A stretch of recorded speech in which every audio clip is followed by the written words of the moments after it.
Bismillahirrahmanirrahim. Assalamualaikum warahmatullahi wabarakatuh. Selamat pagi anak-anak. Kita lanjutkan pembelajaran kita hari ini. Tetap semangat meskipun belajar dari rumah. Kita masih berada di tema 8, Bumiku, subtema 1, perbedaan waktu dan pengaruhnya. Kita sampai pada pembelajaran 4. Baik, sebelum kita mulai, mari kita berdoa terlebih dahulu. Persiapan berdoa mulai. Selesai? Baik, kalian bisa lanjutkan dengan melakukan pembiasaan, menyanyikan lagu wajib Indonesia Raya, dan membaca Pancasila.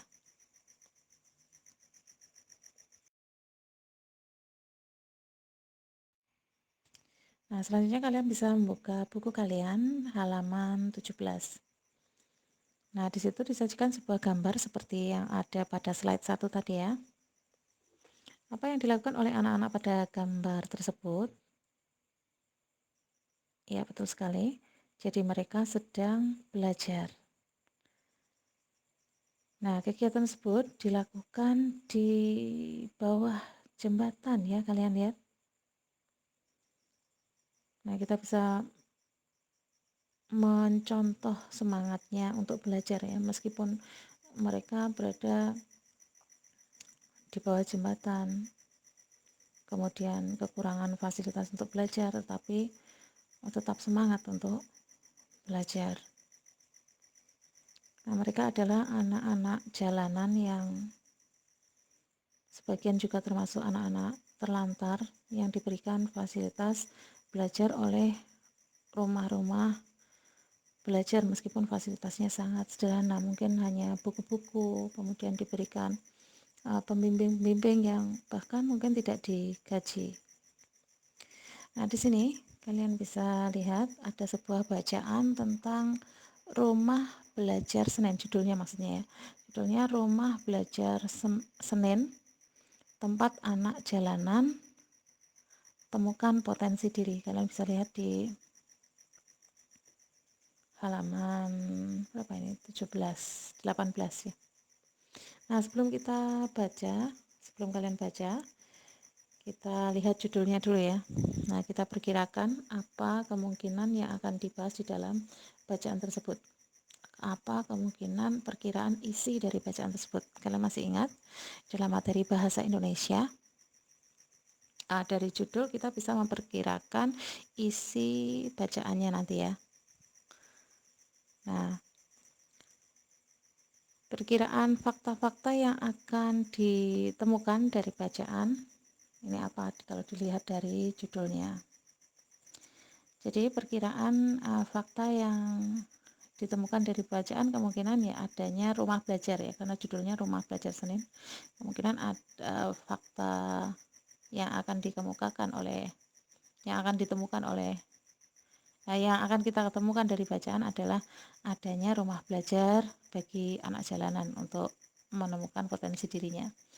Kemudian pertanyaan yang muncul terkait dengan judul bacaan mungkin ya, bagaimana kita mungkin bertanya-tanya bagaimana proses pembelajaran yang dilakukan oleh rumah belajar Senin ini dalam menemukan potensi diri anak. Berikutnya pelajaran yang kira-kira akan diperoleh dari bacaan nanti apa ya.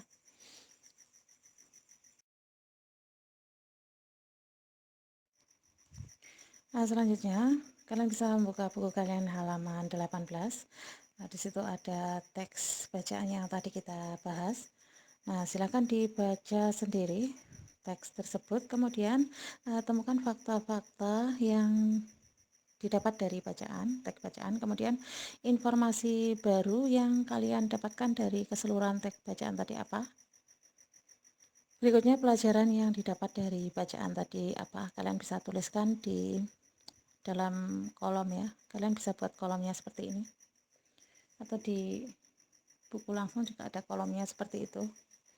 Nah, ini supaya sama di buku tulis saja semuanya ya, supaya mudah untuk dikumpulkan nanti. Baik, di sini fakta-fakta yang didapat dari teks bacaan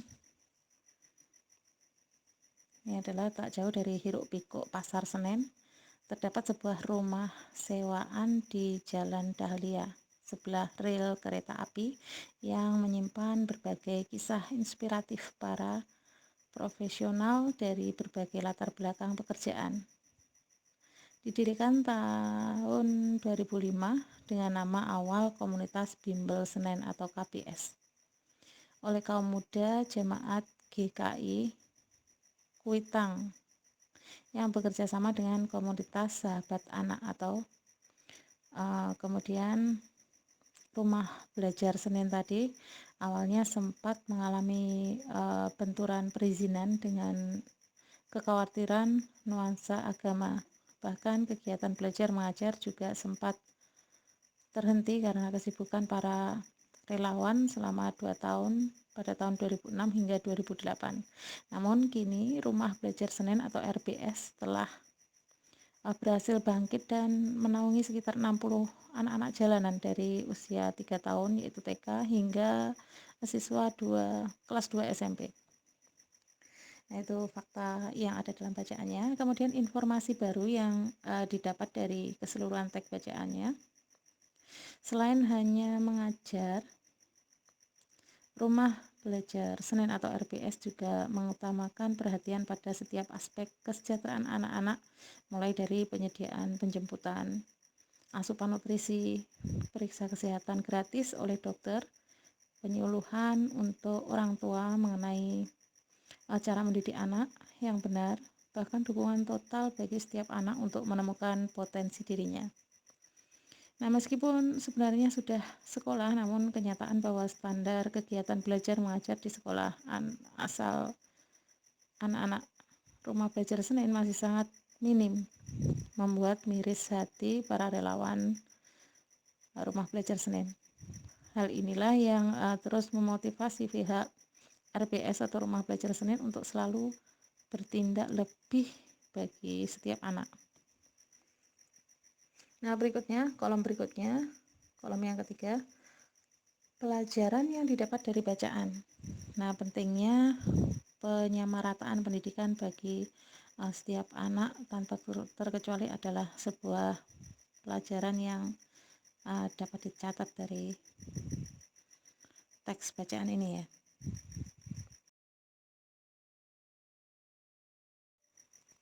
Nah, dari fakta-fakta yang terdapat dalam teks bacaan tentang Rumah Belajar Senen tadi, sudah sepatutnya kita bersyukur karena kita tidak berada pada kondisi seperti itu ya. Kita ada rumah, ada orang tua, ada fasilitas untuk belajar.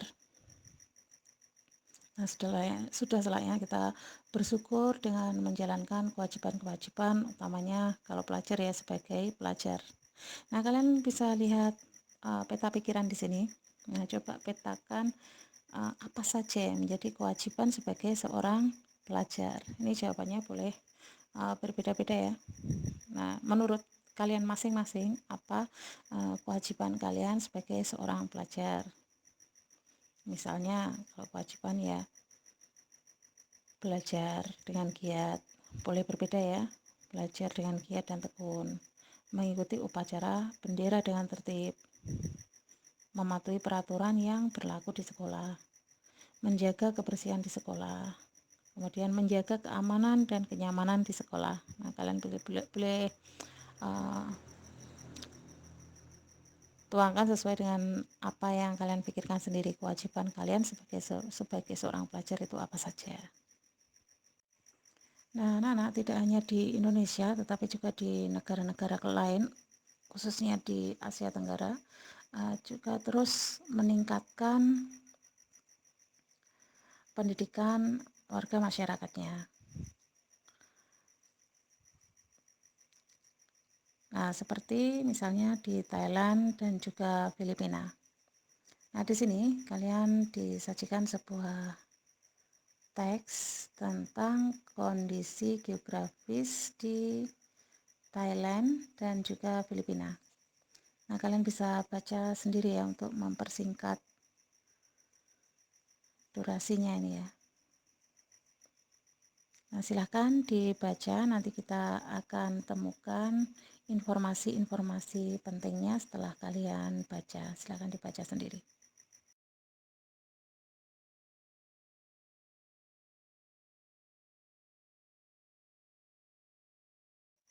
Nah, setelah kalian baca, kalian bisa menemukan informasi penting yang terdapat di negara Vietnam maupun Thailand. Nah, apa persamaan dan perbedaan antara kedua negara tersebut ya? Vietnam adalah daerah yang terdiri atas bukit-bukit dan gunung berhutan lebat serta sedikit dataran rendah. Nah, wilayah Vietnam bagian utara berupa pegunungan, sedangkan bagian selatan berupa dataran rendah yang subur. Kemudian kalau Thailand, negara ini beriklim tropis. Topografi negara Thailand berupa permukaan tanah yang dilewati aliran sungai di bagian tengah, dataran tinggi di timur laut, kemudian hutan dan pegunungan serta bukit-bukit di sebelah utara. Dan wilayah selatan kebanyakan berupa bukit-bukit. Daerah yang menjadi pusat kegiatan berupa dataran rendah di daerah aliran Sungai Chao Phraya.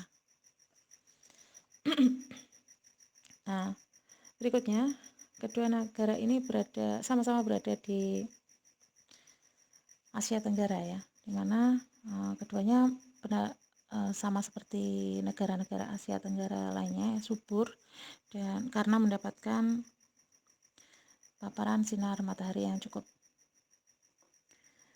Kemudian persamaan dan perbedaannya. Persamaan antara kedua negara ini adalah terletak di benua yang sama-sama tergabung dalam organisasi ASEAN, memiliki iklim yang sama, yaitu iklim tropis dengan 2 musim. Sosial dan kebudayaan yang relatif hampir sama. Masyarakatnya kebanyakan berprofesi sebagai petani dan berkebun karena wilayahnya yang subur.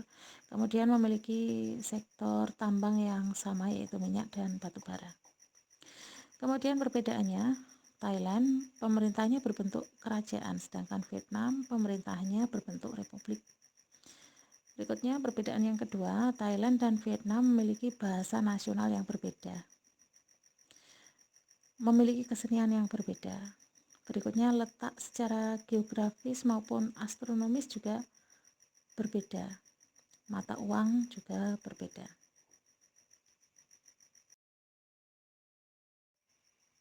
Nah, berikutnya kalian bisa membuka buku kalian halaman 21. Nah, kita akan membuat suatu kartu informasi di sini. Kalian bisa buat di buku kalian ya, dibuat 2 kolom seperti ini. Buatlah satu kartu informasi untuk setiap bidang kerjasama dan presentasikan kartu informasimu di depan kelas karena belum bisa di depan kelas, nanti di foto saja, dikirim di aplikasi pengiriman. Nah, baik, kita lanjutkan di sini. Kita cari kerjasama di ASEAN di bidang ekonomi dan politiknya ya. Nah, kalian bisa baca, nanti kelompokkan kerjasama di bidang ekonominya apa, bidang politiknya apa, seperti berikut ini ya. Kerjasama di bidang ekonomi misalnya yang ada di sini apa saja ini. Yang pertama, perdagangan ekspor impor bagi barang mentah sampai barang jadi. Yang kedua, pengelolaan tanaman pangan dan hutan. Yang ketiga, pendirian pabrik bersama. Yang keempat, pengiriman tenaga kerja. Yang kelima, pengembangan bidang pariwisata, perkebunan dan perikanan. Kemudian yang keenam, penetapan tarif khusus pada perdagangan sesama anggota ASEAN. Nah, berikutnya dalam bidang politik dan keamanan, kalian bisa lihat. Yang pertama ada penyelenggaraan kerjasama untuk menjaga stabilitas keamanan di kawasan wilayah Asia Tenggara. Kemudian yang kedua, penandatanganan kesepakatan mengenai Asia Tenggara sebagai kawasan yang bebas senjata nuklir. Kemudian yang ketiga, mengadakan perjanjian ekstradisi atau penyerahan pelarian yang tertangkap pada negara asal antar negara anggota di ASEAN saja ini. Kemudian yang keempat, pelepasan tuntutan kepemilikan atas wilayah Sabah oleh Filipina kepada Malaysia. Nah, sebaliknya, Malaysia tidak bisa membantu para gerilyawan Moro. Yang kelima, pembentukan Komunitas Keamanan Politik ASEAN pada 1 Maret 2009 di Thailand. Yang keenam, penandatanganan Perjanjian Zona Perdamaian, Kebebasan dan Netralitas pada 27 November 1971 di Kuala Lumpur. Nah, itu adalah kerjasama yang kalian juga bisa temukan di buku kalian ya.